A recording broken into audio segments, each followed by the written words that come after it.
चलिए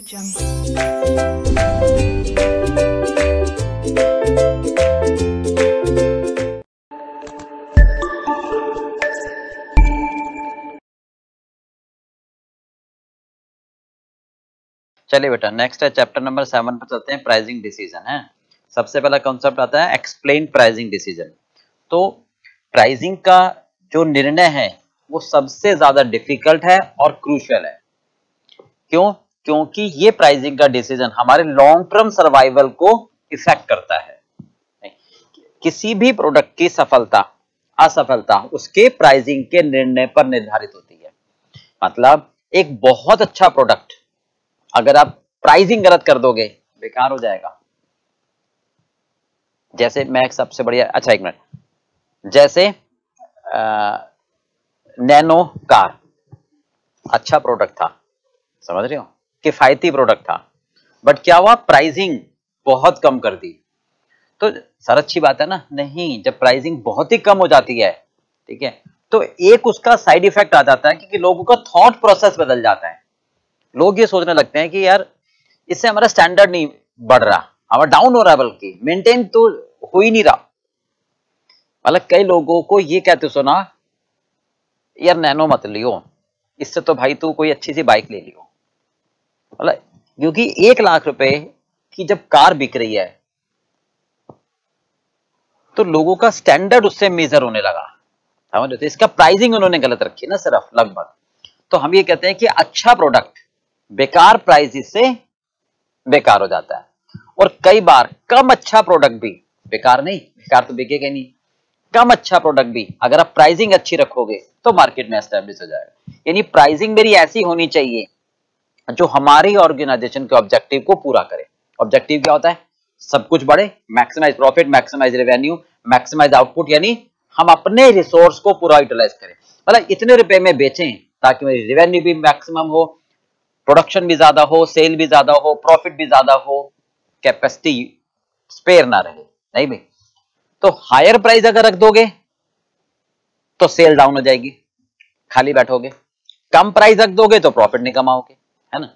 तो प्राइसिंग आपकी सही होनी चाहिए, ठीक है। जैसे जियो ने गुड प्राइसिंग पॉलिसी रखी थी, उन्होंने पहले ऑब्जर्व कर लिया था कि भाई क्या मार्केट में यूजर को चाहिए, ठीक। तो उनकी प्राइसिंग पॉलिसी एक तरह से मैजिक प्राइसिंग पॉलिसी थी। ये प्राइसिंग पॉलिसी होता है path for the long term, है भी। मतलब ऐसी प्राइस पर बेचो कि कॉम्पिटिटर चाह कर भी उस प्राइस पर ना बेच पाए। नहीं, तो बेस्ट प्राइस वो होती है जिसमें कस्टमर प्राइस देने को तैयार हो। अब आप ये कह सकते हो कि सर इंटरनल भी होती है, एक्सटर्नल भी होती है। इंटरनल का मतलब एक डिपार्टमेंट दूसरे डिपार्टमेंट को गुड्स एंड सर्विसेज ट्रांसफर करता है, तब जो पैसे लेता है वो कहलाती है इंटरनल प्राइस। एक्सटर्नल जो बाजार में बेचते हैं कस्टमर को और तब जो पैसे लेते हैं, राइट भाई। अब इसमें हमें दो बातें करनी है आगे, एक तो हमारी स्ट्रेटेजी प्राइसिंग पॉलिसी और एक मेथड। मेथड का मतलब हम आगे सीखेंगे how to calculate the price जो हम सोचे बेटर है, वो तो कहलाएगा मेथड, है भी। प्राइसिंग पॉलिसी हम अपनी क्या प्राइसिंग रखें कंडीशन के हिसाब से, नए प्रोडक्ट के लिए, एग्जिस्टिंग प्रोडक्ट के लिए, है भी। तो वो कहलाएगा हमारी प्राइसिंग पॉलिसी। नॉर्मली हम क्या कहते हैं, कुछ फर्म कि sir total cost plus profit price में बेच देते हैं। मतलब variable cost plus fix cost, total cost आई और एक मार्जिन जोड़ा और बाजार में बेच दिया सेलिंग प्राइस, यानी वो मार्केट प्राइस कहलाती है बेसिकली। तो सबसे बड़ी बात में इनका समझनी है हमें कि प्राइस हमारे प्रोडक्ट की सही होनी चाहिए, क्योंकि बेकार प्राइस या गलत प्राइस आपके प्रोडक्ट को ले डूबेगी। लॉन्ग टर्म सर्वाइवल के लिए जरूरी है, राइट भी। चलिए अब आता है pricing under different market structure. हाँ जी, चलिए बेटा सेकंड क्वेश्चन पे चलते हैं। Explain pricing under different market structure, ठीक है। प्राइसिंग हमें चाहिए अलग अलग मार्केट स्ट्रक्चर में। तो सबसे पहली बात आती है हमारी परफेक्ट कंपटीशन, ठीक है। फिर मोनोपोली, मोनोपोलिस्टिक और ओलिगोपोली।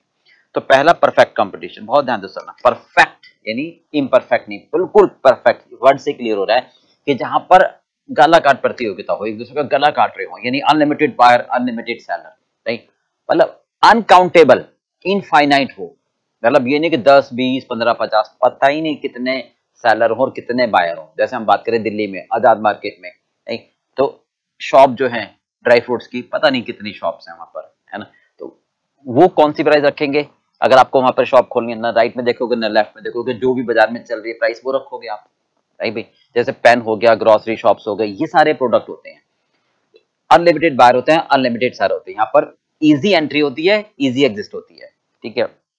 सेम टाइप के प्रोडक्ट बेचते हैं, एक जैसे प्रोडक्ट, और प्रोडक्शन प्रोसेस भी उनका एक जैसा होता है, ठीक है। प्राइस क्या होती है? Prevailing the market. प्राइस क्या होती है? प्रिवेलिंग द मार्केट, जो मार्केट में प्राइस चल रही हो।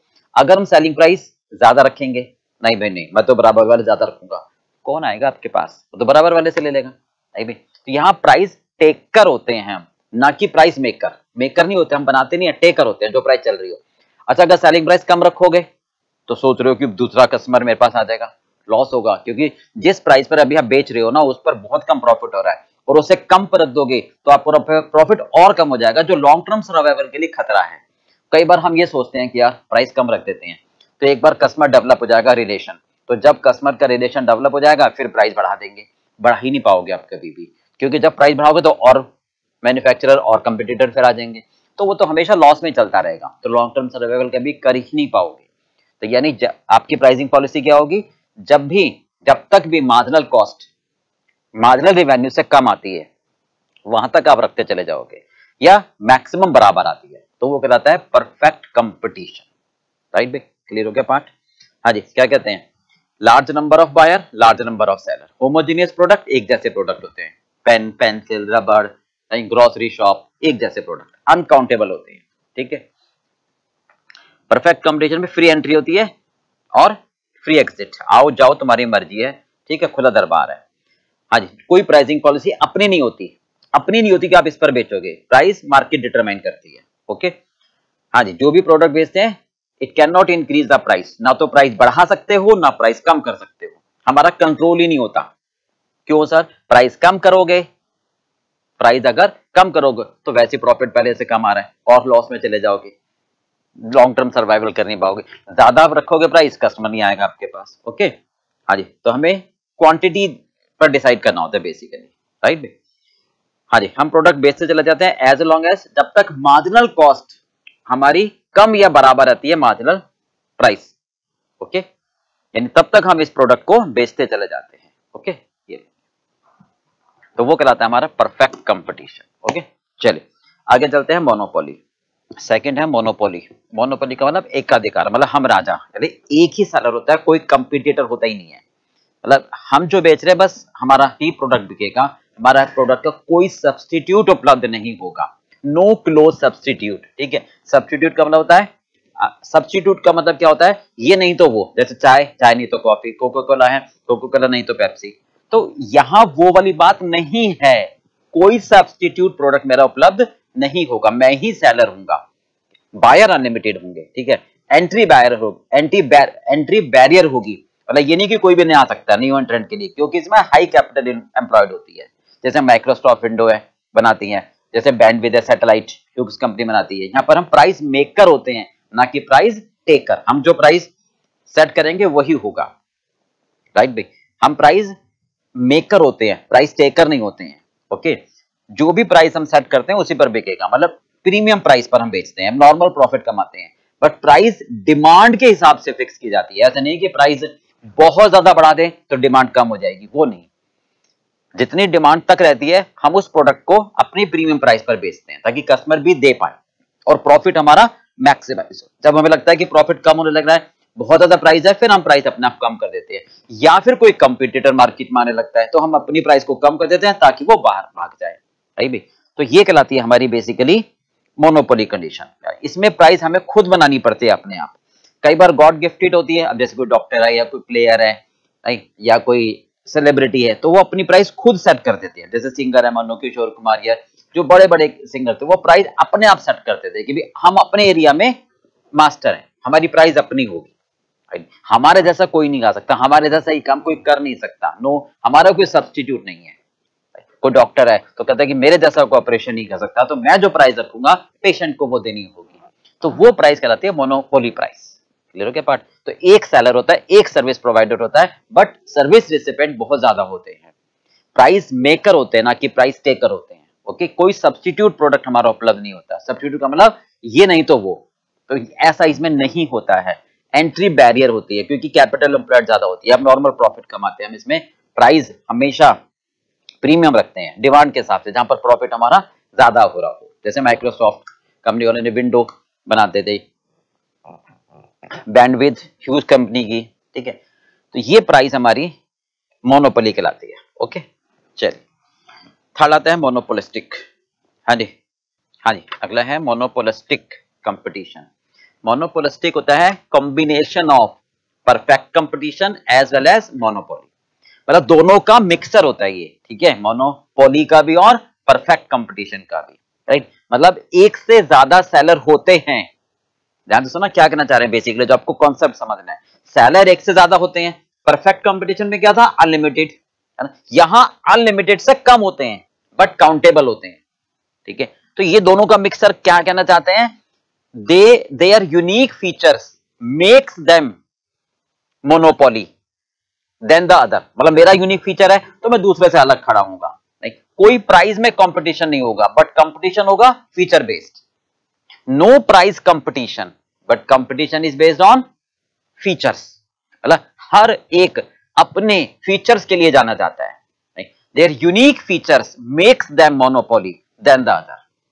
No price competition but competition is based on features, मतलब हम क्या कहना चाह रहे हैं, जैसे रेस्टोरेंट है, अब कई सारे रेस्टोरेंट है ना, तो किसी एक की वैसे मोनोपोली नहीं है बट हर रेस्टोरेंट अपने अपने टेस्ट के लिए जाना जाता है, कोई साउथ इंडियन के लिए, कोई वेज के लिए, कोई नॉन वेज के लिए, कोई नॉर्थ इंडियन के लिए, है ना। तो सबका टेस्ट अलग अलग है और वो टेस्ट के लिए जाना जाता है।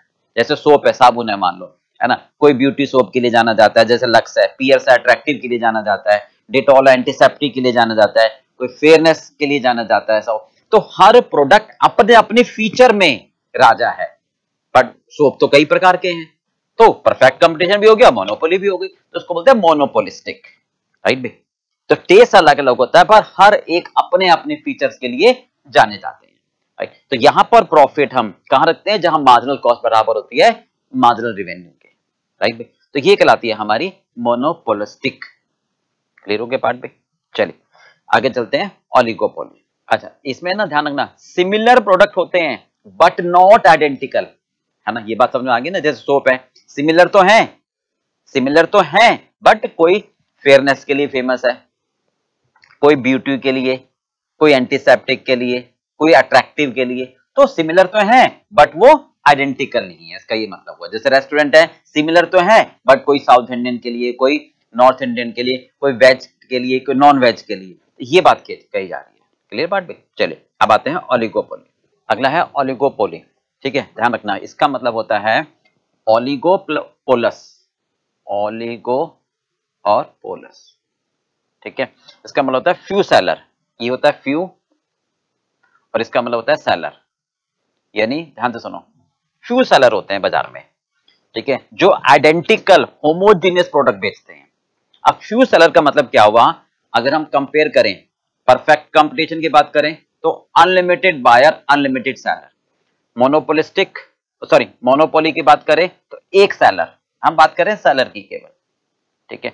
मोनोपोलिस्टिक में बात करें हम, भाई, तो एक से तो ज्यादा होते हैं seller but less than infinite, और ओलिगोपोली में बात करें तो फ्यू सेलर होते हैं, काउंटेबल होते हैं, काउंट कर सकते हो, ठीक है भाई। परफेक्ट में तो अनलिमिटेड हो गए, मोनोपोली में एक ही राजा हो गया, उसी का राज चलता है। मोनोपोलिस्टिक में एक से ज्यादा होते हैं, इनफाइनाइट से कम होते हैं, बट ओलिगोपोली में फ्यू सेलर होते हैं जो टिप्स पर काउंट कर सकते हो आप, ठीक बात है। जैसे आप ये कहते हो, अच्छा, इनका मार्केट में मेजर शेयर होता है, they hold the entire market, जैसे कोका कोला हो गई, पेप्सी हो गई, ये मार्केट में एक अपना शेयर बना के रखते हैं। एयरक्राफ्ट वाले हो गए, है ना, जेट एयरवेज हो गई, इंडियन एयरलाइंस हो गई, पेप्सी, कोका कोला बता दिया। पेट्रोल डीजल में कुछ ही कंपनीज होती हैं, ठीक है। अब जैसे सिगरेट की कंपनी में देखें तो 75% आईटीसी का होता है। तो ईच फर्म अवेयर करते हैं किसको, दूसरे के बिहेवियर को, कॉन्सोनेंस कहते हैं, मतलब ये डिमांड को भी ध्यान में रखते हैं और दूसरे के बिहेवियर को भी ध्यान में रखते हैं। फ्यू फर्म्स होती हैं, राइट, जैसे एयरक्राफ्ट है तो उसमें कौन कौन से, इंडियन एयरलाइंस है, जेट एयरवेज है, स्पाइस जेट है, इंडिगो है, मतलब लिमिटेड है ना, फ्यू है, टिप्स पर काउंट कर सकते हो। राइट, सॉफ्ट ड्रिंक है तो टिप्स पर काउंट कर सकते हो, कोका कोला है, पेप्सी है, ये वाली बात कर रहे हैं हम। तो ये प्राइस जो सेट करते हैं ये केवल डिमांड को ध्यान में नहीं रखते कि भाई हमारे प्रोडक्ट की डिमांड कितनी है, बल्कि जो दूसरा डिसीजन ले रहा है, दूसरे की स्ट्रेटेजी है, कॉन्सोनेंस, उस पर भी निगाह रखते हैं, क्लोज निगाह रखते हैं कि भाई दूसरा क्या कर रहा है। मान लो दूसरा प्राइस कम कर रहा है तो ये भी अपनी प्राइस कम कर देते हैं, दूसरा प्राइस बढ़ा रहा है ये भी प्राइस बढ़ा देते हैं, दूसरा मान लो कोई ब्रांड एम्बेसडर अपॉइंट कर रहा है तो ये भी ब्रांड एम्बेसडर अपॉइंट कर लेते हैं। तो ये कहलाती है ओलिगोपोली। ठीक है, they have a major contribution in the market.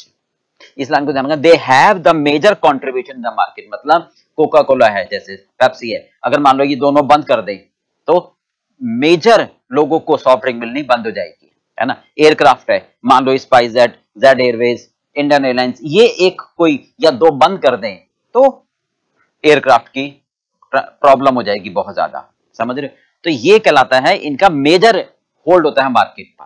Right, price कितने सेट करते हैं ये लोग। क्लियर पार्ट भी यहां तक समझ में आ गया। इसमें ध्यान रखना प्राइसिंग पॉलिसी हम तीन पार्ट्स में समझते हैं। यूनिफॉर्म यानी कार्टेल बना लेते हैं, प्रीडेटरी प्राइस और cost plus basic price. Uniform price, एक मिनट में लिख देता हूं, यूनिफॉर्म प्राइस यानी ये एक कार्टेल बना लेते हैं कि फ्यू सेलर आपस में मिलकर एक ग्रुप बना लेते हैं कि हम एक ही प्राइस पर माल बेचेंगे, कोऑर्डिनेट कोऑपरेशन के थ्रू। ओके, हाँ जी। दूसरा प्रीडेटरी प्राइस, ये क्या होता है basically, keeping the price artificially below total cost, ताकि दूसरा बाजार में ना आ पाए। Keeping the price artificially below the total cost to restrict unseat the competitor. Okay, cost plus जो भी हमारी कॉस्ट आ रही है उसमें मार्केट प्राइस जोड़ दो, उसमें प्रॉफिट जोड़ दो। तो ओलिगोपोली में तीन प्राइस चलती हैं, cost plus margin, total cost plus margin, या फिर ये कार्टेल बना लेते हैं कि भाई हम इसी प्राइस पर माल बेचेंगे, आपस में समझौता कर लेते हैं कि तुम भी नहीं बढ़ाओगे हम भी नहीं बढ़ाएंगे, कोऑर्डिनेट कोऑपरेशन से। प्रीडेटरी आर्टिफिशियल प्राइस कम कर देते हैं टोटल कॉस्ट से कम, ताकि जो नया कोई इनको भय लगता है कि यार कोई नया कॉम्पिटिटर आने वाला है, चलो भाई एक बार हम सब मिलकर एकता में बल है, दूसरों को भगाते हैं, तो वो कहलाती है प्रीडेटरी प्राइस। क्लियर पार्ट भी, तो ये कहलाया ओलिगोपोली। ठीक है, इसमें ये होता है कि हमारे अलावा कोई और नहीं कमाए, एक हमने लक्ष्मण रेखा बना ली कि इसमें बस हम रहेंगे। They have a major contribution in the market, कि जैसे कोका कोला सॉफ्ट ड्रिंक अगर ये लोग बंद कर दे बनाना दोनों, तो एक दुनिया के एक बहुत बड़े पार्ट को सॉफ्ट ड्रिंक मिलनी काफी समय के लिए रुक जाएगी, समझ गए। एयरक्राफ्ट है, ये दो तीन कंपनी ने होल्ड किया हुआ है, तो ये अगर रोक दें सर्विसेज तो प्रॉब्लम आ जाएगी ज्यादा, तो इसको बोलते हैं ओलिगोपोली। हो गया क्लियर बेटा, चलिए आगे चले। हाँ जी, नेक्स्ट है थर्ड, प्राइसिंग पॉलिसी। पहले बता चुके हैं, पॉलिसी का मतलब हम क्या प्राइसिंग पॉलिसी फॉलो करें। ठीक है, जो भी हमारी प्राइसिंग पॉलिसी होगी वो हमारी कंपनी के लिए बहुत क्रूशियल इंपॉर्टेंट रोल प्ले करती है। अगर आप गलत प्राइसिंग पॉलिसी रख लोगे तो प्रोडक्ट खराब हो जाएगा, कंपनी खत्म हो जाएगी। जैसे मैंने आपको बताया नैनो, अच्छी प्राइसिंग पॉलिसी रखोगे तो कम अच्छा प्रोडक्ट भी एक बार को चलने लगेगा।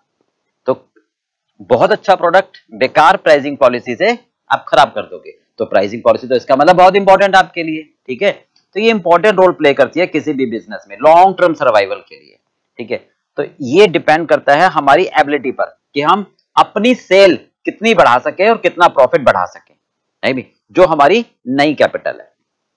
हालांकि कॉस्ट हमारा इंपॉर्टेंट रोल प्ले करती है प्राइसिंग में, नहीं, कस्टमर डिमांड क्या करता है, कॉम्पिटिटिव एनवायरनमेंट, ये सारे एक इफेक्ट करते हैं हमारी प्राइसिंग पॉलिसी को कि भाई मेरी कॉस्ट कितनी आ रही है। अगर मेरी कॉस्ट ज्यादा आ रही है तो फिर मैं तो ज्यादा प्राइस रखूंगा ना, मार्केट में क्या कंपटीशन है, एनवायरनमेंट कैसा है। ठीक है, तो ये सारे फैक्टर हमारे रोल प्ले करते हैं कि हम प्राइसिंग पॉलिसी क्या रखें।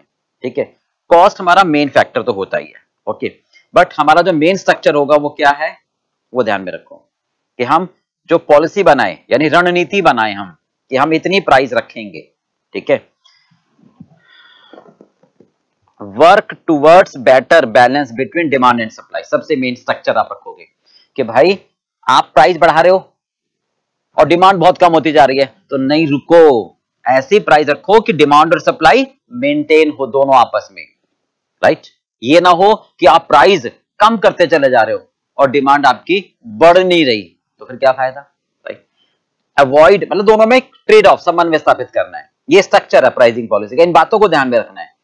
Adverse effect on the rest of the economy, मतलब कोई ऐसा प्राइस मत रखो जिससे आपकी इकोनॉमिक पर फर्क पड़े। मतलब इसका मतलब है कि मान लो आप कोई एसेंशियल कमोडिटी बेच रहे हो, है ना, जैसे गैस है, इलेक्ट्रिसिटी है, पेट्रोल है, डीजल्स हैं, जो मतलब एक एसेंशियल कमोडिटी में आते हैं, तो उसकी प्राइस इतनी मत रखो कि एक नॉर्मल आदमी ना ले पाए, तो इकोनॉमिक पर इफेक्ट आ जाएगा। ओके, एक्सपोर्ट को प्रमोट करो ज्यादा से ज्यादा। अगर आपका प्रोडक्ट बाहर एक्सपोर्ट हो रहा है तो आप एक्सपोर्ट की जो डिमांड आ रही है, समझ रहे हो, एक्सपोर्ट की जो रिक्वायरमेंट आ रही है, एटलीस्ट पहले उसको फुलफिल करो। क्यों सर? क्योंकि ऐसी प्राइसिंग पॉलिसी रखो कि एक्सपोर्ट की डिमांड फुलफिल हो, क्योंकि इससे फॉरेन एक्सचेंज हमारी सरकार के पास आती है और हमारी इकोनॉमिक बढ़ती है। ये तो है ही ऑप्टिमम यूटिलाइजेशन ऑफ रिसोर्स। मतलब इसका मतलब है अगर मेरे पास स्पेयर कैपेसिटी है, अगर मेरे पास स्पेयर कैपेसिटी है, खाली बैठा हूं और कोई ऑर्डर बाहर से आया है, तो भाई ज्यादा मत कमाने की सोचो, वेरिएबल कॉस्ट पर भी आप उसको दे दो, रेलिवेंट कॉस्ट पर भी इंसेंटिव दो, ठीक है, इंप्रूव टेक्नोलॉजी के लिए। अगर कोई नई अच्छी टेक्नोलॉजी आती है ना, तो उसके लिए अगर आपको ज्यादा पैसे देने पड़े तो आप दे दो, क्योंकि नई टेक्नोलॉजी तभी तो डेवलप होगी। अगर कोई भी नई टेक्नोलॉजी को अडॉप्ट ही नहीं करेगा तो फिर वो अपग्रेडेशन नहीं होगी। तो these are the price structure. Okay, चलिए अगला आता है हमारे पास प्रिंसिपल, सिद्धांत। ठीक है, किन प्रिंसिपल को फॉलो करें? यानी cost should not be considered as an important determinant of price. ठीक है, the tendency should be of lower the price in such a way so as to choose the right combination of price and output. अब वो कहता है कि कुछ सिद्धांत है उसको फॉलो करो, मतलब एक नियम है, तो जैसे कुछ भी काम करोगे तो नियमों में बंध के करोगे ना, कॉस्ट तो है ही, अब उसको छोड़ दो। यानी वो ये कहना चाहता है कि प्राइस आप ऐसी रखो ताकि आउटपुट और प्रॉफिट का कॉम्बिनेशन रहे। मतलब आप कितना बनाना चाहते हो, अगर आप ज्यादा बनाओगे, है ना, और आप चाहते हो ज्यादा प्रॉफिट हो, तो उस हिसाब से प्राइस रखो कम, तभी तो कस्टमर ज्यादा खरीदेगा आपसे, है ना। इंपॉर्टेंट डिटरमिनेंट्स प्राइस क्या है? Competitive situation. ठीक है, स्टैंडर्ड प्रोडक्ट आप लेते हो तो नॉर्मल एक प्रिंसिपल फॉलो करो कि अगर आपका नया प्रोडक्ट है या एस्टेब्लिश प्रोडक्ट है, नया प्रोडक्ट है तो कम से कम प्राइस रखना चाहोगे, एस्टेब्लिश्ड है तो करंट मार्केट प्राइस। ठीक है, चलिए अब इसमें एक आता है प्राइस कस्टमाइजेशन और दूसरा आता है प्राइस सेंसिटिविटी। दो चीजें हमें समझनी है। ओके, हमें इसमें दो चीजें समझनी है, प्राइस कस्टमाइजेशन और प्राइस सेंसिटिविटी, ये इसके प्रिंसिपल है। ओके, चलिए, हाँ जी, चलिए अगला है, देखो क्या है प्रिंसिपल प्राइस कस्टमाइजेशन। इसका मतलब होता है कि डिफरेंस प्राइस प्राइस, ठीक है, फॉर सेम प्रोडक्ट, एक ही प्रोडक्ट के अलग अलग प्राइस अलग अलग सिचुएशन में आप चार्ज कर सकते हो, समझ रहे हो। Pricing of the product is some time customised keeping taste के हिसाब से, प्रेफरेंस के हिसाब से, परसीव्ड वैल्यू, जो कस्टमर लेना चाहता है कि वाह मजा आ गया, तो कस्टमर के हिसाब से हम डिफरेंट प्राइस चार्ज कर सकते हैं सेम प्रोडक्ट की। इसको प्राइस डिस्क्रिमिनेशन भी कह सकते हो। और किस पर? Based on product line, customer pass behaviour, demographic और टाइमिंग डिफरेंस। तो ये कहना चाहता है कस्टमाइज, यानी different price of the same product can be charge in different conditions. पहला प्रोडक्ट लाइन, मतलब प्रोडक्ट लाइन, आपका प्रोडक्ट सेम है बट स्लाइटली डिफरेंट है। फर्नीचर है ना, जैसे फर्नीचर है, एक पर सनमाइका टॉप, एक पर पॉलिश, तो आप अलग अलग प्राइस ले सकते हो कस्टमर के हिसाब से, है ना। एक 16 GB की पेन ड्राइव है, एक 32 GB की पेन ड्राइव है, तो प्रोडक्ट सेम है पेन ड्राइव, पर उसमें कंटेंट स्टोरेज डिफरेंट हो गई ना। आ रही बात समझ में? सिनेमा की टिकट है ना, आगे वालों के लिए अलग, बालकोनी वालों के लिए अलग, तो प्रोडक्ट लाइन अगर अलग है तो हम उस हिसाब से प्राइसिंग भी रख सकते हैं। These are the principle. आगे बात समझ में? कस्टमर का पास बिहेवियर, अगर कोई कस्टमर ऐसा है कि पिछले 5 साल में वो हमेशा, भाई साहब मांगने नहीं पड़ते उससे पैसे, पहले दे देता है, तो हम उसको डिस्काउंट दे सकते हैं। ओके, ये बिहेवियर है। डेमोग्राफिक मतलब ये सिचुएशन, जैसे ओल्ड सीनियर सिटीजन है तो हॉस्पिटल में उनको अलग से, जैसे मैक्स में जाओगे तो सबसे पहले पूछते हैं एज, अगर एज सिटीजन सीनियर सिटीजन की है तो वो अपने आप 10% 15% जो भी उनकी पॉलिसी होती है वो डिस्काउंट दे देते हैं। जैसे मिलिट्री में जो भी काम करता है तो उसको और उसके घर वालों को रेलवे में डिस्काउंट मिलता है या नहीं? तो इस तरीके के कहते हैं फेयर कंसेशंस, ठीक है, for senior citizen. Time difference, time का डिफरेंस मतलब अगर कोई ब्रॉडबैंड सर्विसेज है वो कहता है 6 महीने के लिए अलग है और साल भर के लिए अलग प्राइस है। 6 महीने के लिए अलग प्राइस, साल भर के लिए अलग प्राइस। भाई आप 6 महीने का पैक लेते हो तो आपको कम ज्यादा पैसे देने पड़ते, साल भर का पैक लोगे तो डबल के 10% कम देने पड़ेंगे। इसमें और भी एग्जांपल हो सकते हैं, जैसे फ्रिज है, सीजन में अलग, ऑफ सीजन में अलग। तो टाइमिंग डिफरेंस की वजह से, ठीक है, तो प्रोडक्ट लाइन की वजह से, कस्टमर का बिहेवियर, डेमोग्राफिक और टाइम डिफरेंस की वजह से आप अलग अलग प्राइस चार्ज कर सकते हो। इसको बोलते हैं प्राइस कस्टमाइजेशन। प्रोडक्ट लाइन का मतलब different product, same product for different features. Like furniture है, एक सनमाइका टॉप, एक पॉलिश टॉप, है ना। सिनेमा हॉल है, फ्रंट की अलग और बालकनी की अलग। पेन ड्राइव है 16 GB के, 30 GB के। तो ये कहना चाहते हैं अलग अलग प्राइस कस्टमर के साथ। अगर कस्टमर का पास बिहेवियर अच्छा है और वो लगातार पेमेंट दे रहा है तो आप उसको डिस्काउंट दे सकते हो। Demographic, particular group of customer को, सीनियर सिटीजन को हॉस्पिटल में, है ना, कुछ ऑर्गेनाइजेशन में, रेलवे में डिस्काउंट मिलता है, concessional price for military. Time difference कि अगर आपका प्लान है कि आप 1 महीने का प्लान लेते हो तो आपको 199 का, 3 महीने का लेते हो तो 600 रुपए बनते हैं, 555 का ले लेते हैं प्लान। तो इस तरीके का प्रोडक्ट है, सीजन में कुछ और प्राइस, ऑफ सीजन में कुछ और प्राइस। तो हम डिफरेंट प्राइस की बात कर रहे हैं, that is called price customisation. Second है प्राइस सेंसिटिविटी। ओके, चलिए बेटा नेक्स्ट है question number 5, explain price sensitivity. उसी में आ रहा है ना। प्राइस सेंसिटिविटी का मतलब क्या होता है? एक तो सेंसिटिविटी का मतलब समझो कि भाई, अच्छा एक लाइन पढ़ देते हैं। It measures the customer behaviour to change in the price of the product. Nagle ने डिफाइन किया था, ठीक है। क्या कहना चाहते हैं ये, बिल्कुल पहले सिंपल भाषा में समझो। सेंसिटिविटी, ठीक है, जैसे मैं बात करूं एक फैक्टर में चेंज का होने से दूसरे डिपेंडेंट फैक्टर में अगर चेंज आता है, एक में चेंज हुआ तो दूसरे में भी चेंज हुआ क्योंकि डिपेंडेंट है, तो वो हाई सेंसिटिविटी कहलाएगा। वर्ड्स पर ध्यान देना, एक फैक्टर में चेंज आ रहा है, उस वजह से जो उसका डिपेंडेंट फैक्टर है उसमें भी चेंज आ रहा है, तो वो कहलाएगा हाई सेंसिटिविटी।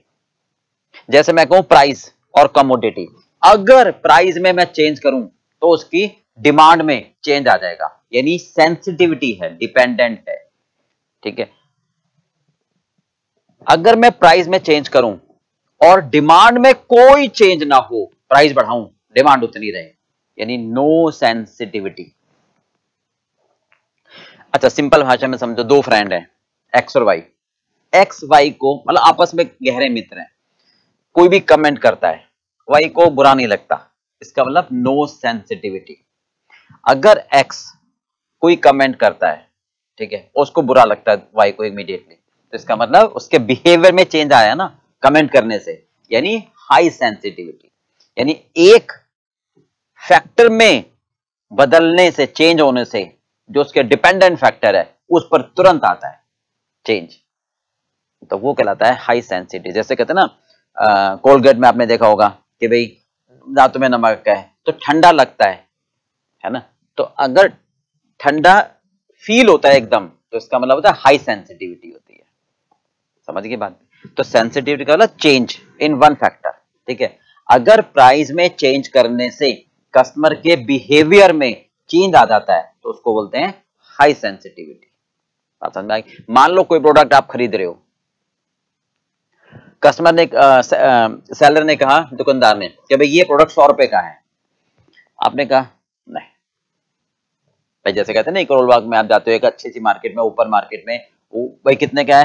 उसने कहा 100 रुपए का। हमने कहा 50 में देना है भाई, तो वो कहता है चलो 50 तो भाई साहब बहुत कम है, तो कुछ आप 100 रुपए नहीं तो कुछ कम दे दो। इसका मतलब वो कहीं ना कहीं बार्गेन करने को तैयार है, यानी सेंसिटिविटी है। पर अगर आप वही प्रोडक्ट शोरूम में खरीद रहे हो भाई, उसके ऊपर लिखा हुआ है फिक्स प्राइस 100 रुपए, तो शायद आप बोलोगे भी नहीं उससे यार 50 रुपए छोड़ 90 रुपए में, एक बड़ा शोरूम है, तो इसका मतलब नो सेंसिटिविटी। समझ रहे हो? यानी जब बार्गेनिंग की पावर ही नहीं होती, यानी बिहेवियर में चेंज नहीं होता प्राइस में चेंज होने से, तो कोई सेंसिटिविटी वाली बात नहीं होती है। आ रही है बात समझ में? तो ये कहते हैं प्राइस सेंसिटिविटी का मीनिंग। ओके, हाँ जी। अब नेगले ने मतलब कैसे चेक करेंगे कि प्राइस सेंसिटिविटी है या नहीं? ओके, चलिए पहला आता है, हम सबसे पहले बात करते हैं लो सेंसिटिविटी वाली। ठीक है, unique value effect. Okay, more unique the product lower is the price sensitivity. क्या मतलब हुआ? बहुत ध्यान से सुना। मोर यूनिक, अगर आपका प्रोडक्ट यूनिक है तो इसका मतलब लो सेंसिटिविटी है। जैसे हमारे पास, हमने कोई बिल्डिंग खरीदनी है, वो बिल्कुल एक पार्क फेसिंग है, व्यू बहुत अच्छा है सामने का, तो बिल्डर या सेलर क्या कहेगा, सर ये यूनिक है, इस जैसी बिल्डिंग का फेस दूसरा नहीं मिलेगा, तो इसकी प्राइस 50 लाख रुपए है। तो आपको कोई भी कुछ कम हो जाए तो कहेगा नहीं भाई साहब 49.9 भी नहीं होंगे। तो यानी इसका मतलब यूनिक है। कोई डॉक्टर है, वो ऑपरेशन करते हैं सर्जरी, तो उसकी एक प्राइस है फिक्स, वो प्राइस अगर बढ़ा भी देंगे तो उनकी डिमांड कम नहीं होगी। यानी यूनिक स्पेशलिटी है ना, जो उसमें है वो औरों में नहीं है। समझ गए? तो वो कहलाता है यूनिक। ठीक है, यानी लेस, ये हम सब बात कर रहे हैं पहले लेस सेंसिटिविटी की, है ना। यदि प्राइस बढ़ा दोगे तो कस्टमर पे करेगा, वो कहेगा नहीं मुझे तो इसी डॉक्टर से इलाज कराना है, मुझे तो इसी लॉयर से अपना केस करवाना है, मुझे तो इसी चार्टेड से, इसी प्रोफेशनल से अपने सर्विस लेनी है। यानी अगर किसी प्रोफेशनल्स में एक ऐसी क्वालिटी है जो औरों में नहीं है तो वो कहलाता है यूनिक, यानी वहां सेंसिटिविटी कम होती है। ठीक बात है, चलिए इसको भी बाद में। ठीक है, डिफिकल्ट कंपैरिजन इफेक्ट, यानी अभी सारे में बात करूं लो सेंसिटिविटी वाली की, ताकि एक बार वो बिल्कुल दिमाग में बैठ जाए। डिफिकल्ट हो comparison, price sensitive will be low if the buyer has difficult comparison to alternative. अगर दो अल्टरनेटिव आपके पास हैं और दोनों में कंपैरिजन ही संभव नहीं है, जैसे जियो का प्लान है भाई, दूसरे के प्लान से कंपेयर कर लो, कोई कंपैरिजन ही नहीं है ना दोनों का। भाई हल्दीराम की मिठाई है मान लो, भाई एक अच्छे कस्टमर कहते हैं इसका तो कोई, इस टेस्ट का तो कोई कंपैरिजन ही नहीं है। जैसे मैं आपको एग्जांपल दूं, नरूला की जो आइसक्रीम होती है भाई, उसका अगर फ्रूट वाला संडे खाओ तो उसका जो कंपैरिजन है ना वो कहीं है ही नहीं। समझ रहे? तो इसका मतलब वो अगर प्राइस भी आप देखो 2 साल पहले ना वो 90 रुपए का था, आज वो 260 रुपए का है, तो डिमांड उतनी है। क्यों? जो कस्टमर का टेस्ट है ना वो यही कहता है यार ये वाला टेस्ट कहीं है ही नहीं, कंपैरिजन ही नहीं है ना इसका। तो जब किसी प्रोडक्ट का कोई कंपैरिजन नहीं होता, ठीक है, तो हम कहते हैं लो सेंसिटिविटी। टोटल एक्सपेंडिचर इफेक्ट, अगर एक्सपेंडिचर प्रोडक्ट का लो प्रोपोर्शन है कस्टमर की इनकम का तो सेंसिटिविटी वेरी लो होती है। मतलब जैसे हमारी इनकम है ना 1 लाख रुपए महीना, 70,000 रुपए, एक आम आदमी की इनकम की बात भी की जा रही है, तो मिल्क है जैसे उसका, है ना, नमक है, ठीक है, ये कॉस्ट उसकी इनकम का बहुत कम पार्ट है, मतलब अपनी इनकम में से वो बहुत कम पैसे खर्च करता है। जैसे मिल्क हो गया, साल्ट हो गया, तो इनकी कीमत अगर बढ़ भी जाए, भाई दूध है मान लो 5 रुपए बढ़ जाए कल से, नमक है 2 रुपए बढ़ जाए, तो कस्टमर तो उतना ही लेगा ही ना, कुछ कम तो करेगा नहीं, तो डिमांड पर कोई फर्क नहीं पड़ेगा। जब टोटल एक्सपेंडिचर, इसका मतलब होता है नेसेसिटी प्रोडक्ट, इसका मतलब होता है नेसेसरी प्रोडक्ट, नहीं, जैसे साल्ट हो गया, ठीक है, जैसे आपका मिल्क हो गया, नहीं, जैसे मान लो शादी का बजट है, ठीक है, उसमें इनविटेशन कार्ड हो गए, टोटल बजट है आपका भाई साहब 50 लाख रुपए का, शादी के कार्ड 70 रुपए का, अब वो अगर बढ़ भी जाते हैं 100 रुपए हो जाते हैं तो उतना ही लेंगे ना, वो तो है नहीं कि नहीं भाई 100 रुपए का हो गया कार्ड अब हम कम लोगों को इनवाइट करते हैं, नहीं होगा ना। ठीक है, तो लो सेंसिटिव, यानी लो सेंसिटिव की बात क्या कर रहे हैं, जब भी प्राइस बढ़ जाए तो डिमांड पर कोई प्रभाव ना पड़े, यूनिक क्वालिटी कंपैरिजन ना हो और टोटल एक्सपेंडिचर कम हो आपकी इनकम का, तो नेसेसिटी प्रोडक्ट में आ जाते हैं। एंड बेनिफिट इफेक्ट, यानी buyers are less price sensitive, सब लेस वाले where expenditure of the product is low compare to the total cost of end product. Right भाई, ठीक बात है। क्या कहना चाहते हैं? जब टोटल, इसका मतलब क्या है? एंड बेनिफिट, जब कस्टमर को मिलने वाला बेनिफिट उसके दी जाने वाली प्राइस से ज्यादा हो। समझ रहे बात को? बहुत अच्छा एग्जांपल दे रहा हूं। जब कस्टमर को मिलने वाला बेनिफिट ज्यादा हो कस्टमर के द्वारा दी जाने वाली प्राइस से, जैसे स्टूडेंट का बस पास, गवर्नमेंट ने स्टूडेंट के लिए एक स्पेशल बस का पास बनवाया हुआ है 12.5 रुपए का, पता नहीं कब से 30 साल से चला आ रहा है। समझ रहे नहीं? तो बेनिफिट ज्यादा है, प्राइस कम है। तो अगर मान लो वो प्राइस 12.5 से 20 रुपए कर देते हैं, हो गया 50 रुपए भी कर देते हैं, तो कोई फर्क नहीं पड़ेगा। ठीक है, क्योंकि बेनिफिट इफेक्ट ज्यादा है ना। शेयर्ड कॉस्ट इफेक्ट, ये सब बता रहे हैं जब लो सेंसिटिविटी है, यूनिक हो, सब्स्टिट्यूशन ना हो, है ना, कंपैरिजन ही नहीं कर सकते आप, टोटल कॉस्ट आपकी इनकम का बहुत कम पार्ट हो, मिलने वाला बेनिफिट आपकी देने वाले प्राइस से बहुत ज्यादा होता है। तो यार ले ले भाई, वैसे ही मैं बहुत बेनिफिट ले रहा हूं, 2-4 रुपए फालतू ले भी जाएगा तो क्या फर्क पड़ेगा। ठीक है।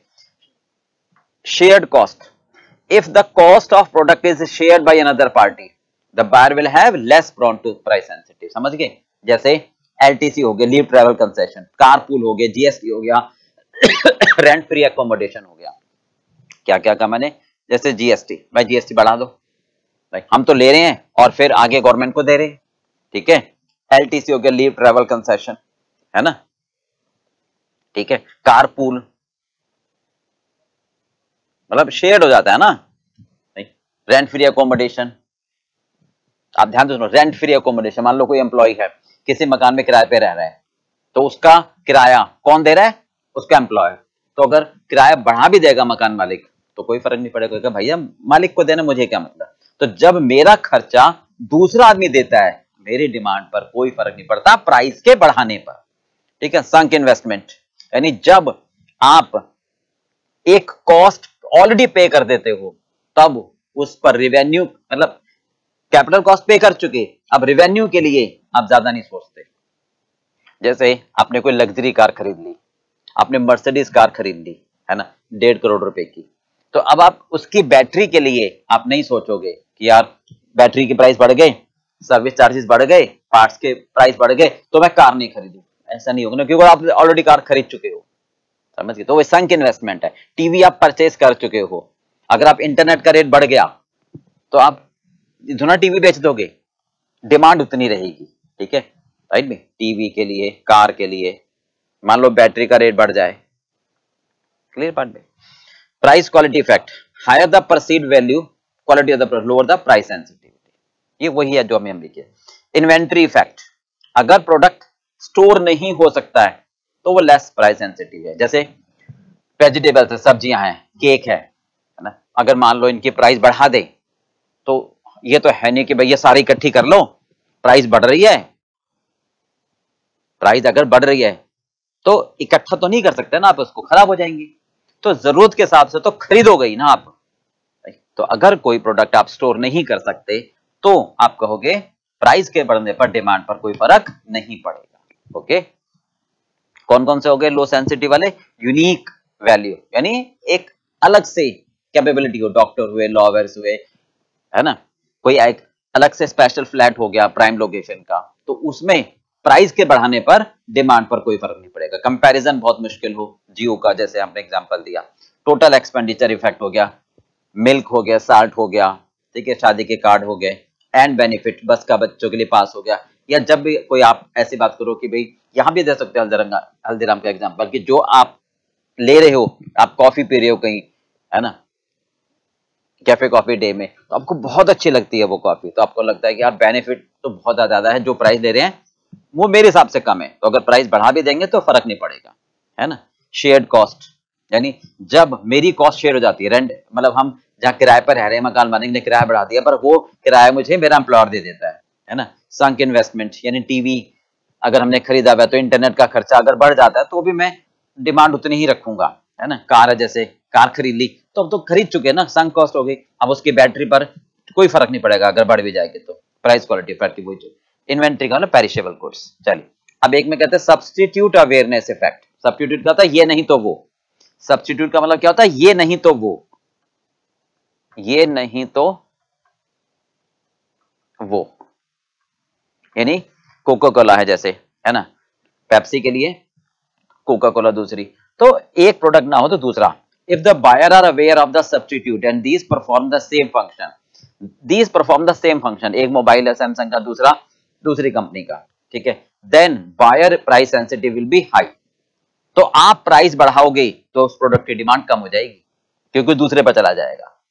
राइट, दो फ्लैट है, आपने कहा नहीं भैया मेरा फ्लैट, मैं तो फ्लैट 50 लाख में बेचूंगा, भाई खासियत नहीं, कुछ भी नहीं है, दूसरा भी उतने में मिल रहा है, तो बार्गेनिंग हो जाएगी ना। तो इसका मतलब जब सब्स्टिट्यूट प्रोडक्ट उपलब्ध हो, भाई ये नहीं है तो मैं दूसरा ले लूंगा ना, ये नहीं है तो मैं दूसरा ले लूंगा, ठीक है, तब उस केस में आपकी प्राइस सेंसिटिविटी बहुत हाई होती है।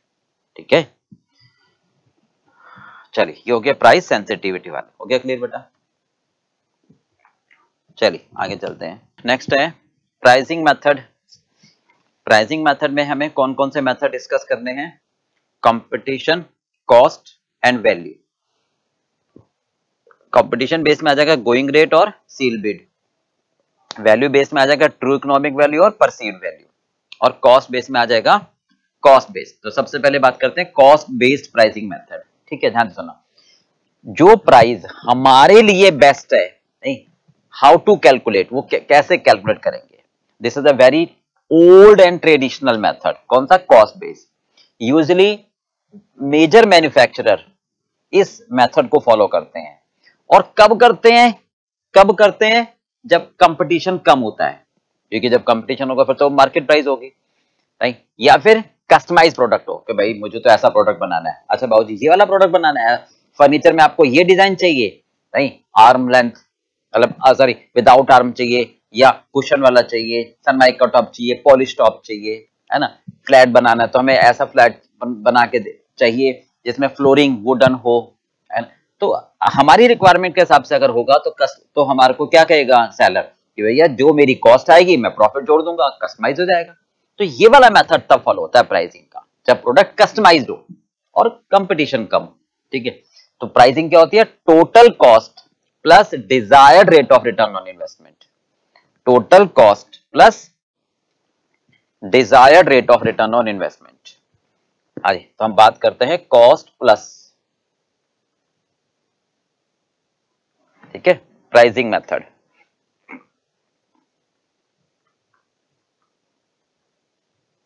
कॉस्ट प्लस प्राइसिंग मेथड, है ना।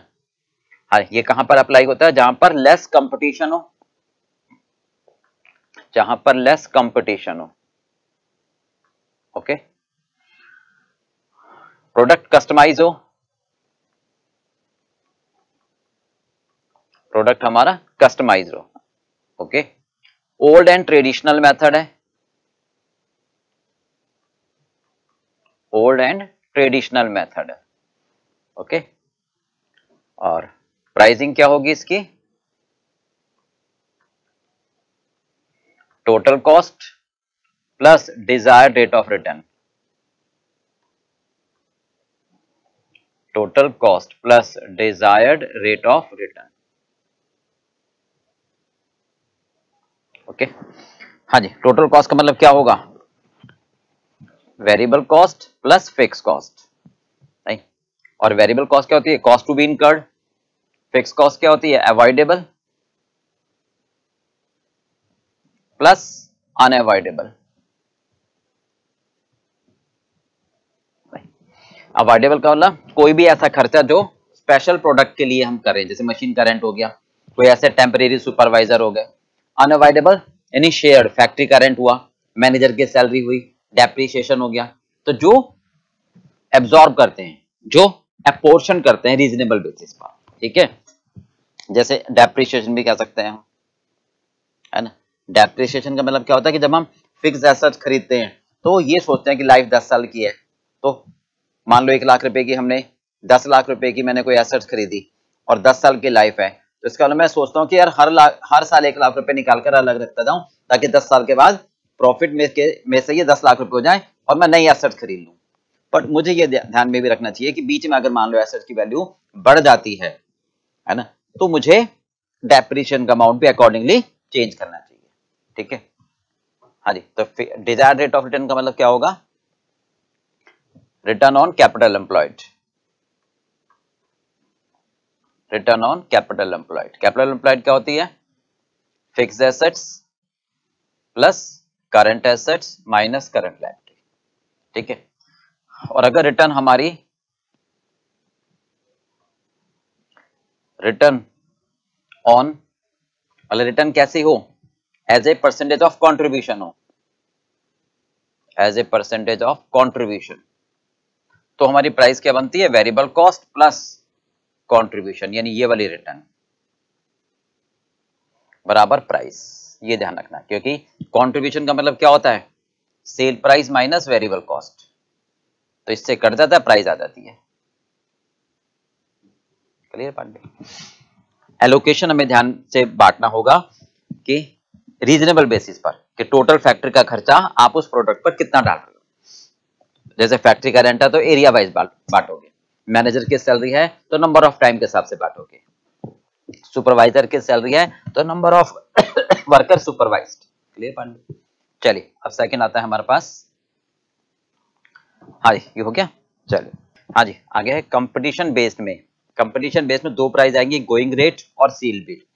कंपटीशन बेस्ड प्राइस क्या होती है? कि जब कोई भी कंपनी वो प्राइस चार्ज करती है जो कंपटीटर चार्ज कर रहा है, मतलब कंपटीटर के प्राइस को ध्यान में रखते हैं तब हम प्राइस सेट करते हैं, तो उसको बोलते हैं कंपिटिटिव प्राइस। क्लियर है? कंपिटिटिव के प्राइस को ध्यान में रखते हैं, कंपटीटर के प्राइस को ध्यान में रखते हैं। ओके, ये जरूरी नहीं है, ये जरूरी नहीं है कि हम वही प्राइस चार्ज करें जो कंपटीटर चार्ज कर रहा है। ज्यादा भी कर सकते हो, कम भी कर सकते हो। नहीं, अच्छा, हमारी कॉस्ट और डिमांड चेंज हो सकती है। मान लो मैं ज्यादा बना रहा हूं, मान लो मैं ज्यादा बना रहा हूं, ठीक है, तो मेरे को बल्क डिस्काउंट मिलेगा, एफिशिएंसी का फायदा होगा, तो मेरी कॉस्ट कम हो जाएगी, है ना। तो हो सकता है हाँ जी कि डिमांड हमारी प्रोडक्ट की चेंज हो जाए, या फिर हमारे प्रोडक्ट में कस्टमर का बिहेवियर चेंज हो जाए। ठीक है, but concern maintain its price. तो भाई मुझे फायदा मिल रहा है ना, बल्क डिस्काउंट मिला, मैंने एफिशिएंसी बढ़ाई, है ना, या मेरे प्रोडक्ट की डिमांड बढ़ गई, तो मैं उस केस में कई बार प्राइस उतनी ही रखता हूं क्योंकि कंपटीटर उतना रख रहा है, मैं क्यों कम करूं, क्यों अपना लॉस करूं, ये मतलब है। और उल्टा कई बार कंपटीटर अपना प्राइस कम कर देता है तो मुझे कम करनी पड़ती है, बशर्ते मतलब इंस्टेड कि मेरी कॉस्ट ना तो कम हो रही है ना, मेरी कॉस्ट कोई चेंज नहीं हो रही, तो अभी मुझे प्राइस कंपटीटर वाली रखनी पड़ती है। तो दो बातें होगी ना, हो सकता है आपकी कॉस्ट और डिमांड में चेंज आए, मतलब हो सकता है आपकी कॉस्ट बढ़ जाए, आपको बल्क डिस्काउंट ना मिले, आपको लेबर महंगे मिले, कॉस्ट बढ़ जाए, या डिमांड में चेंज आ जाए, कमी हो जाए, वॉल्यूम कम हो जाए, तो कंपटीटर के प्राइस रखना पड़ता है, क्योंकि अगर आप बढ़ाओगे तो कोई नहीं खरीदेगा। दोनों बातें हैं। ठीक है, कॉस्ट में डिमांड में चेंज आने के बावजूद भी आपको कंपटीटर की प्राइस रखनी पड़ती है। ठीक है, और उल्टा अगर कंपटीटर प्राइस कम कर रहा है तो आपको भी प्राइस कम करनी पड़ेगी, भले ही आपको कॉस्ट और डिमांड में कोई चेंज ना हो। क्लियर पार्ट पे? चलिए अब आता है गोइंग रेट प्राइस और सील्ड बिड प्राइस। हाँ जी, गोइंग रेट प्राइस, ठीक है, बिल्कुल सिंपल है, सारे पॉइंट आपको लिखने हैं परफेक्ट कंपटीशन वाले। ठीक है, ये कहां एप्लीकेबल होती है? परफेक्ट कंपटीशन में, यानी कौन सी प्राइस? जो बाजार में चल रही हो। गोइंग रेट जो बाजार में चल रही, मतलब सिंपल है, average price charged by industry, average price prevailing in industry, वो कहलाती है गोइंग रेट। ठीक है, हम एवरेज प्राइस से ज्यादा चार्ज नहीं कर सकते, कम चार्ज नहीं कर सकते। क्यों भाई, क्यों? क्योंकि ज्यादा चार्ज करोगे कस्टमर नहीं आएगा, वो कहेगा भैया सेम चीज मैं बराबर वाले से ले लूंगा, होमोजीनियस प्रोडक्ट है। कम प्राइस चार्ज करोगे कस्टमर तो आ जाएगा और आपको कुछ नहीं बचेगा, तो घर से तो ना दोगे। तो average price charge by the industry. Okay, तो ये हमेशा फेयर रेट ऑफ रिटर्न देती है, क्योंकि हर आदमी लॉस में तो नहीं होगा ना, नहीं, हानिकारक कम है, लेस डिस्ट्रक्टिव। आगे बात समझ में? तो गोइंग रेट के बारे में क्या लिखना है, सारे पॉइंट लिखना है परफेक्ट कंपटीशन वाले। हम इसमें प्राइस टेकर होते हैं, प्राइस मेकर नहीं। Average price charge by the industry perfect competitive market में होती है, यानी हम एवरेज प्राइस से ना तो ज्यादा चार्ज कर सकते ना ही कम चार्ज करना चाहते। ज्यादा चार्ज करोगे कस्टमर नहीं आएगा, कम चार्ज करोगे आपको कुछ नहीं बचेगा। तो ये फेयर रेट ऑफ रिटर्न देती है और लेस डिस्ट्रप्टिव होती है, मतलब हानिकारक कम होती है। इसका मतलब है हानिकारक, क्योंकि सब यही प्राइस चार्ज कर रहे हैं। ओके, आगे बात समझ में। चलिए अगला आता है सील बिड प्राइस। हाँ जी, सील बिड प्राइस, ठीक है। इसमें क्या होता है, बेसिकली सिंपल लैंग्वेज में समझे, अगर हमें कोई सामान खरीदना है, ठीक है, तो हम दुकान पे नहीं जाते, ठीक है, हम क्या करते हैं, कोटेशन इनवाइट करते हैं। मतलब बायर बड़ा होता है इस केस में ना, वो कहता है एडवर्टाइजमेंट के थ्रू नहीं, वो एक क्या करते हैं, टेंडर इनवाइट करते हैं कि भाई हमें ये सामान खरीदना है। जो लोग इंटरेस्टेड हैं हमें सामान बेचने में, वो अपना प्राइस हमें बताओ। यानी कैसे बताओ अपना प्राइस, एक पेपर पर लिखकर और उस पेपर को एनवेलप में डालकर उसको स्टेपल करके प्रॉपर सील्ड करके और अपनी कंपनी की स्टैंप लगाकर हमें भेज दो, बीच में कोई खोले ना उसको, यानी सील लगाकर भेज दो। हम जब अपने यहाँ मीटिंग करेंगे और डिसाइड करने वाले होंगे कि किसको हमें ऑर्डर देना है, तो सबकी जो कोटेशंस आई होंगी, एक्स की, वाई की, जेड की, जिस जिस सप्लायर की कोटेशन आई हुई होगी, सबको ओपन करेंगे और उस सप्लायर को सिलेक्ट करेंगे जिसने सबसे कम प्राइस कोट की होगी और हाई क्वालिटी का मटेरियल होगा और टाइम से सप्लाई करेगा, यानी जो हमारी सारी कंडीशंस को फॉलो करेगा और सबसे सस्ता देगा। तो ये एक तरीका कहलाता है सील बिड प्राइस। तो ये एप्लीकेबल होती है गवर्नमेंट कंस्ट्रक्शन में, कॉन्ट्रैक्ट वर्क में टेंडर कोटेड होते हैं। बेसिकली बायर इसमें लार्ज होता है, ठीक है। They are interested to buy the component material machines, they invite bid by advertisement. जो भी इंटरेस्टेड सप्लायर होते हैं, interested supplier quote the price and post to the buyer in sealed envelope.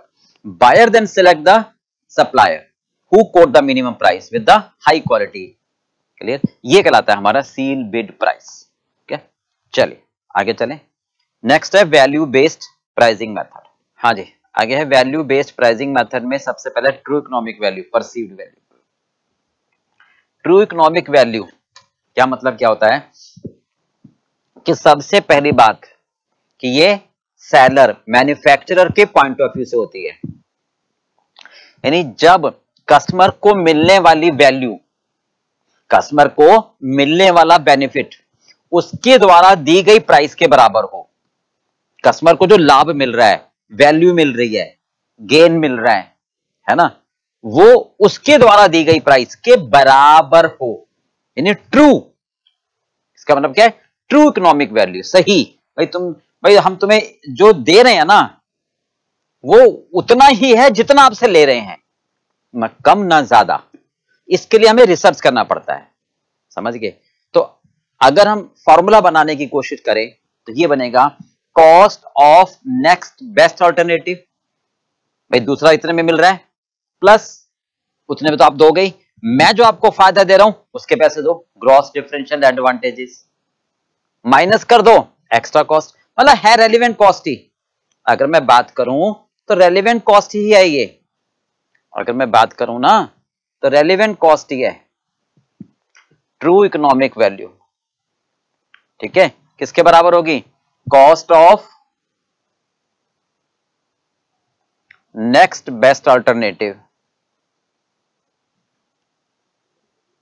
Cost of next best alternative, ठीक है। भाई दूसरों को जितना दोगे तो मुझे भी इतना दोगे कम से कम, है ना, प्लस ग्रॉस, मैं कितना आपको फालतू दे रहा हूं उसके कंपैरेटिवली, ग्रॉस डिफरेंशियल एडवांटेजेस, मैं आपको जो उससे ज्यादा बेनिफिट दे रहा हूं उसके भी तो पैसे दो नहीं, अच्छा, माइनस मेरी वजह से आपको फालतू पैसा खर्च करने पड़ रहे हैं, माइनस एक्स्ट्रा कॉस्ट।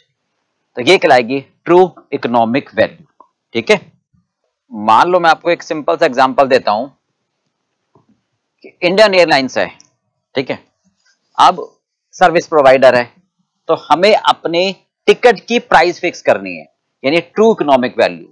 तो आप R&D करके देखोगे कि पैसेंजर से मैं कितने पैसे लूं जो मैं उसको वैल्यू दे रहा हूं, है ना। उसके पास दूसरा ऑल्टरनेटिव क्या है कि वो ट्रेन से आ सकता है। भाई मान लो एक एक्स स्टेशन से वाई जाना है, दिल्ली टू चेन्नई जाना है ना।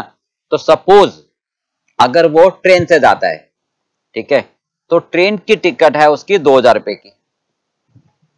भाई सपोज हम इंडियन एयरलाइंस हैं और हमें अपनी प्राइस टिकट की फिक्स करनी है, तो हम R&D करके देखते हैं कि पैसेंजर के पास दूसरा ऑल्टरनेटिव क्या है। कंपटीटर की प्राइस नहीं देखते हम, दूसरा नेक्स्ट बेस्ट ऑल्टरनेटिव देखते हैं हम, ठीक है। तो 2000 रुपए मान लो ट्रेन की टिकट की प्राइस है, ओके। हम पैसेंजर को क्या फैसिलिटी दे रहे हैं, टाइम सेव। एक मिनट, ये क्या है, टिकट ऑफ ट्रेन। ट्रेन से आएगा तो 2000 रुपए लगेंगे, ठीक है। और हम उसको क्या बेनिफिट दे रहे हैं, हम उसको क्या बेनिफिट्स दे रहे हैं, उसका टाइम बच रहा है। ट्रेन तो भाई 3 दिन में पहुंचाएगी, हम उसको 3 घंटे में पहुंचा देंगे, टाइम सेव। हम उसको बेनिफिट दे रहे हैं टाइम का, ठीक बात है, हम उसको टाइम का बेनिफिट दे रहे हैं। नहीं, बैगेज इजीली उसका ट्रांसफर हो जाएगा, नहीं भाई, ठीक बात है। और कई बार हम कहते हैं सीनियर सिटीजन को कंसेशन दे देते हैं, ठीक है। तो कुल मिलाकर सपोज इसकी वैल्यूएशन देखें अगर हम, तो मैं कहता हूं 400 रुपए का बेनिफिट निकाल लो भाई। तो भैया 400 रुपए का तुझे बेनिफिट मिल रहा है तो 400 रुपए मुझे दे, है ना, क्योंकि 400 रुपए का बेनिफिट दे रहा हूं। अच्छा, मेरी वजह से कई बार एक्स्ट्रा कॉस्ट खर्च करनी पड़ जाती है तेरे को, क्योंकि रेलवे स्टेशन फिर भी घर के पास होता है, एयरपोर्ट नॉर्मली घर से दूर होते हैं, है ना। तो मान लो ट्रांसपोर्टेशन कॉस्ट सपोज 200 रुपए, तो हम कम से कम 2200 रुपए तो लेने के हकदार बनते हैं उससे। तो ये आ जाती है टिकट की प्राइस। क्लियर पार्ट भाई, ये आ जाती है टिकट की price. This is called extra, this is called extra transportation cost, this is called extra transportation cost. Clear बेटा, चलिए। अच्छा, दूसरा एग्जांपल मैं आपको लेता हूं, ठीक है, ताकि बिल्कुल समझ में आ जाए। ट्रू इकोनॉमिक वैल्यू, ठीक है।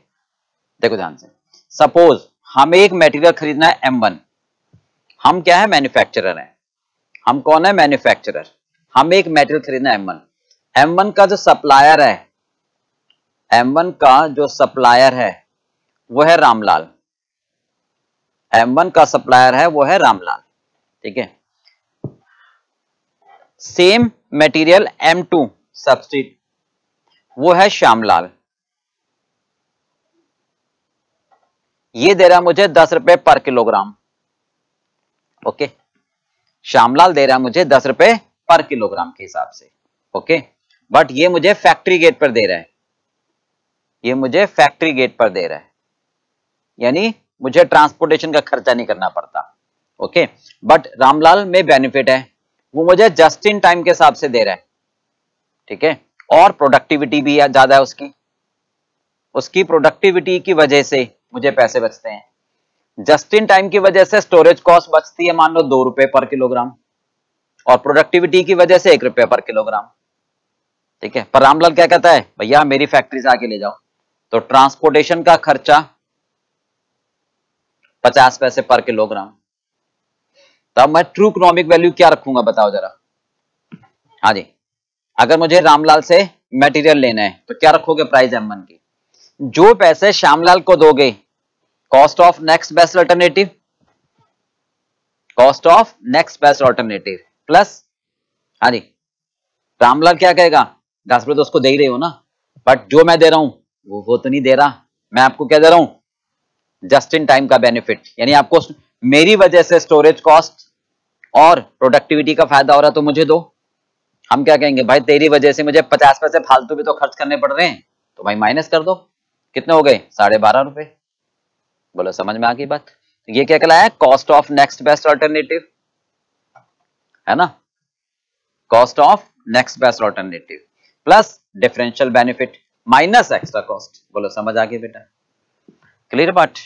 चलिए नेक्स्ट आता है परसीव्ड वैल्यू। ये कस्टमर के पॉइंट ऑफ व्यू से होता है। इकोनॉमिक वैल्यू मैन्युफैक्चरर के पॉइंट ऑफ व्यू से होता है, इकोनॉमिक वैल्यू सर्विस प्रोवाइडर के हिसाब से होता है, ठीक है, और परसीव्ड वैल्यू कस्टमर के पॉइंट ऑफ व्यू से होता है। कस्टमर ज्यादा से ज्यादा कितना प्राइस पे करने को तैयार होता है, maximum price to be paid by the customer, यानी in the eyes of customer. Customer कहता है मेरी निगाह में तो भैया इतना प्राइस है, लेना तो लो, यानी वो प्राइस जो कस्टमर देने को तैयार होता है।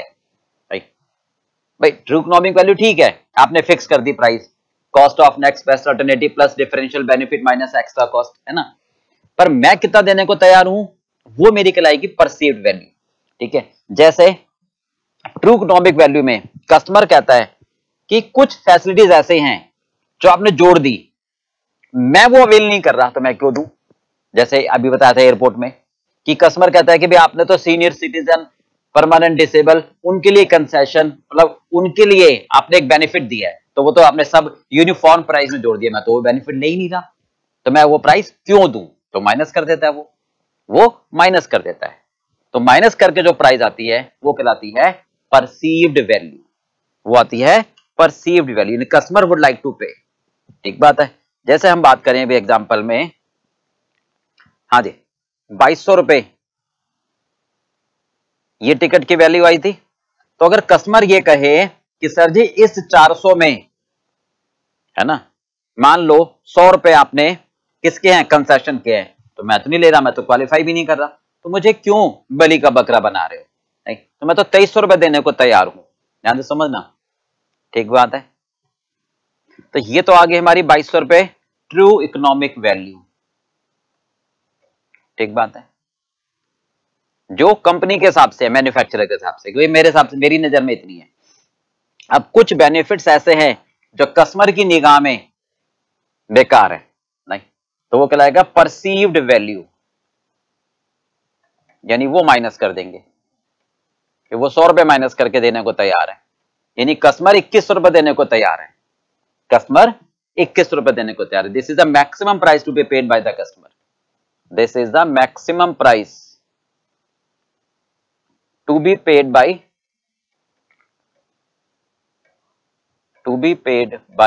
कस्टमर। कस्टमर इतने रुपए देने को तैयार है, कहना ठीक है मुझसे 21 रुपए ले लो, मैं कम मना कर रहा हूं, ओके, बात समझ में आ गई। अब ध्यान से सुना के क्या कह रहे हैं, ये मैक्सिमम प्राइस है, अब नेगोशिएट होता है कई बार, तो सेलर कहता है चलो ठीक है भाई, मैं आपसे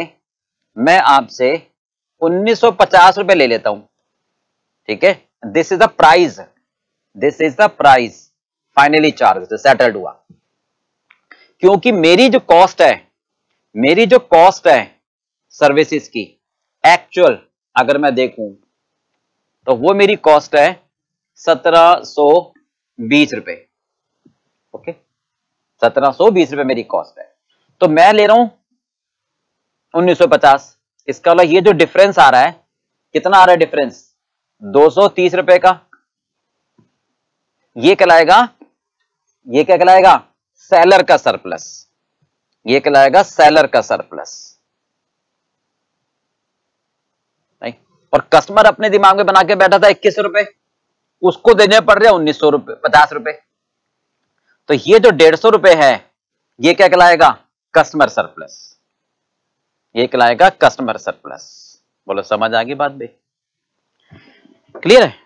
चलिए, हाँ जी, ये कह सकते हो कस्टमर विलिंग टू पे फॉर ए पर्टिकुलर प्रोडक्ट और सर्विस, कस्टमर देने को तैयार होगा, ठीक है, based on their perception, based on their feeling, based on their thought about the product, irrelevant about the cost of product, मतलब कस्टमर ये सोचेगा कि मेरी राय में इतने पैसे हैं, कॉस्ट भले कितनी भी, मुझे उससे कोई मतलब नहीं है।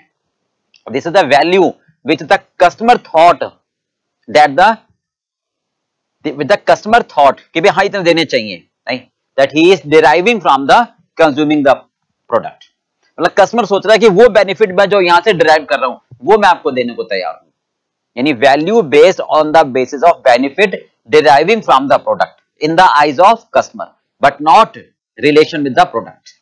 ये किस पर डिपेंड करता है, सर्विस सपोर्ट पर, उसकी रेपुटेशन पर, उसकी वारंटी क्वालिटी पर, उसकी एडिशनल फीचर्स पर, उसकी ड्यूरेबिलिटी पर। क्लियर पार्ट में ये बात कहना चाह रहे हैं। ओके, तो ये कहलाएगी परसीव्ड वैल्यू, यानी कस्टमर विलिंग टू पे for a particular product based on his perception, based on his thought that he derives the value from the product. ये डिपेंड करता है सेलर की reputation, quality, durability, warranty, after sale service, additional features. Okay, चल right, आगे चले।